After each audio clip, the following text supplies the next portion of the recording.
आजी कसा सोलायचा लसूण दाखवा आपल्याला. हा काय घालता चालायचा आता पळायचा गाबा पडायचं गबाळ पडात मस्त आहे नाही का ग एवढं हा ठू भरपूर आहे. आपल्याला लोणच्यासाठी लसूण पाहिजे आणि आजी बघा किती छान सोलून देत आहेत. आजीची पद्धत बघा किती भारी आहे.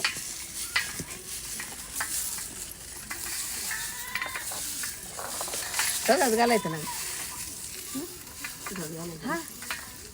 टाकू का त्याच्यात. असं दोन्ही हातांनी चोळून घ्यायचं ना आजी. हो माय कचरा पडतो जुन्या पिढीची शिकवण. असं हे सगळं निघून जाईल का.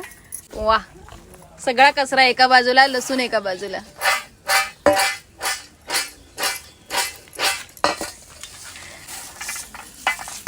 ताई कसा 5 मिनिटात लसूण तयार लोणच्यासाठी. नाही आपली पिढी 1 तास लसूण सोलत बसली असती. ह्या म्हणजे ही पिढी अशी आहे की एकही पाकळी वाया जाऊन देत नाहीये. मग किती महाग आहे.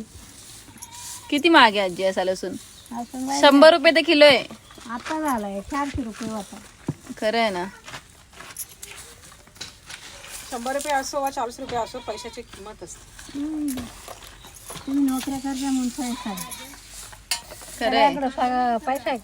बरोबर आहे आजी तुमचं. आता लोणच्यासाठी लसूण आपला तयार आहे. आजीच्या हाताने लोणचं घालून घे मम्मी.